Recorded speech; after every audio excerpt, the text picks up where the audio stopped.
সংসদ বিজেপি সংসদ সে নিজে ওই রকম জেল থেকে যারা বেল পেয়েছে আসামি নটোরিয়াস ক্রিমিনাল তাদেরকে সাথে নিয়ে ঘুরছে, তাদের জনপ্রতিনিধি করার চেষ্টা করছে এলাকায় সন্ত্রাস করার জন্য। সেটা তো বলে, তার মানে নিজের ছেলেকে ঢুকিয়ে রেখেছে বিজেপিতে আর নিজে করছে তৃণমূল, মানে এটা প্রপাগান্ডা। মানুষ জানে খুব শীঘ্রই নীতিশ কুমারের মতন বিহারের মানুষের মতন সে পাল্টি মারবে। পল্টুরাম এখানেও আছে আমাদের ব্যারাকপুরের মধ্যে। সুবোধ অধিকারী এবং সোমনাথ শ্যাম যাবে না, তারা মমতা বন্দ্যোপাধ্যায়ের হাত ধরে তারা এই তৃণমূল কংগ্রেসে এসেছেন এবং তাদের আদর্শ এবং অভিষেক বন্দ্যোপাধ্যায়ের সেনাপতিত্বে তারা আজকে বাংলার মানুষের উন্নয়নের কাজ করছে।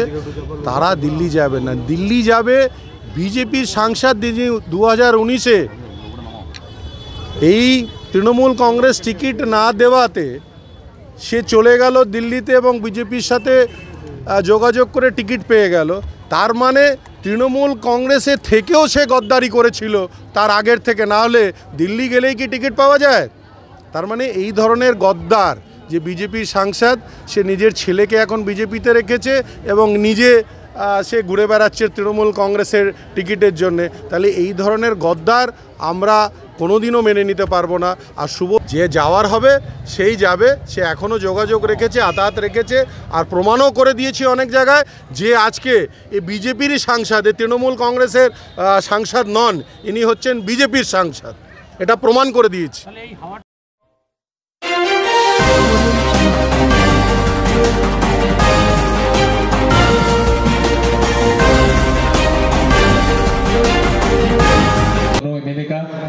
तो संवादिक बंधुओं का मैं सम्मान करते हुए अपनी आवाज को विराम दे रहा हूँ। हाँ ठीक, श्री कमल अधिकारी जी हमारे बीच उपस्थित है, काचरापाड़ा पौरसभा के प्रिय पौर प्रधान। হ্যাঁ, পুলিশ তো অবশ্যই ব্যবস্থা নিচ্ছে, পালিয়ে যাচ্ছে নিশ্চয়ই। তারা জেল থেকে যে বিজেপি সংসদ এটা নিজে বলে কি জেলে যারা আসামি, যত আসামি আছে তারা জেল থেকে ফেরত আসলে নাকি জনপ্রতিনিধি হয়। তো সেই সংসদ বিজেপি সংসদ সে নিজে ওই রকম জেল থেকে যারা বেল পেয়েছে আসামি নটোরিয়াস ক্রিমিনাল তাদেরকে সাথে নিয়ে ঘুরছে, তাদের জনপ্রতিনিধি করার চেষ্টা করছে এলাকায় সন্ত্রাস করার জন্য। আপনি পল্টুরাম বলে আখ্যা দিলেন নীতিশ কুমারের মতন, এখানে কি আবার কোনো ভোট বদলের? হ্যাঁ, কেন পল্টুরাম বললাম, আমি বিভিন্ন আপনাদের মতন আমাদের অনেক সাংবাদ বন্ধু ভাইরা রয়েছেন, দাদারা রয়েছেন, বোনেরা রয়েছেন, যেটা আমাদের ঘনক্ষণে ফোন করে বারবার করে বলছে আপনারা নাকি দিল্লিতে জয়েন করতে যাচ্ছে। সেখানে জয়েন করা, আমি কোনো সাংবাদিক নাম ব্যক্তিগত বলবো না এই কারণে, আমি বললাম সেটা কীরকম, বলছে আপনাদেরই তো সংসদ, বলছে আপনারা দিল্লিতে গেছেন, দিল্লিতে জয়েন করছে। আমি সেই সংসদের উদ্দেশ্যে বলি তার নিজের ছেলেকে বিজেপিতে ঢুকিয়ে দিনে রাতে তৃণমূল একদিকে বিজেপি করছে। আপনারা দেখেছেন যখন তাদের মিছিল বের হয়, যখন বিজেপি সংসদ মিছিল বার করে, সেখানে ওই মিছিলেই দেখবেন কি বলে তৃণমূল হাটাও দেশ বাঁচাও। আবার ওর যে ছেলে বিজেপি নেতা, সেই যখন ও মিছিল বার করে সেখানে তো তৃণমূল হাটাও সেটা তো বলে।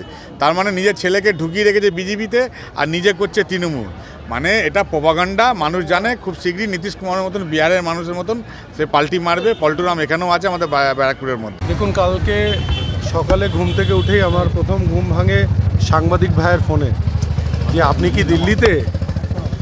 তো দিল্লিতে সুবোধ অধিকারী এবং সোমনাথ শ্যাম যাবে না, তারা মমতা বন্দ্যোপাধ্যায়ের হাত ধরে তারা এই তৃণমূল কংগ্রেসে এসেছেন এবং তাদের আদর্শ এবং অভিষেক বন্দ্যোপাধ্যায়ের সেনাপতিত্বে তারা আজকে বাংলার মানুষের উন্নয়নের কাজ করছে।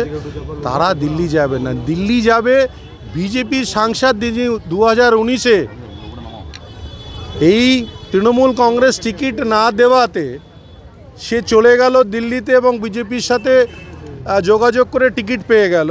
তার মানে তৃণমূল কংগ্রেসের থেকেও সে গদ্দারি করেছিল তার আগের থেকে, না হলে দিল্লি গেলেই কি টিকিট পাওয়া যায়? তার মানে এই ধরনের গদ্দার যে বিজেপির সাংসদ, সে নিজের ছেলেকে এখন বিজেপিতে রেখেছে এবং নিজে সে ঘুরে বেড়াচ্ছে তৃণমূল কংগ্রেসের টিকিটের জন্যে। তাহলে এই ধরনের গদ্দার আমরা কোনোদিনও মেনে নিতে পারবো না। আর সুবোধ অধিকারী আর সোমনাথ শ্যাম কোনোদিনও দিল্লি যাবে না।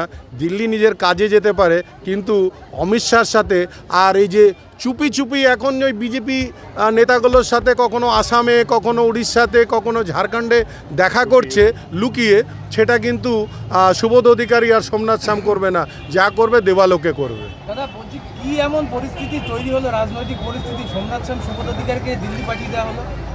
জানি না, অ্যাকচুয়ালি যার চোরের মন বোচকার দিকে, যে চোর হয় তার মন সবসময় বোচকার দিকে থাকে, কি যে কোনো বোচকা মানে চোরের বোচকা।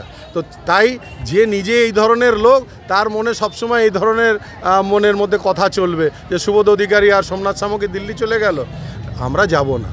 যে যাওয়ার হবে সেই যাবে, সে এখনও যোগাযোগ রেখেছে, আতায়াত রেখেছে, আর প্রমাণও করে দিয়েছি অনেক জায়গায় যে আজকে এই বিজেপিরই সাংসদ, তৃণমূল কংগ্রেসের সাংসদ নন, ইনি হচ্ছেন বিজেপির সাংসদ, এটা প্রমাণ করে দিয়েছি। তাহলে এই হাওয়াটা কি তুলে দেওয়া হলো?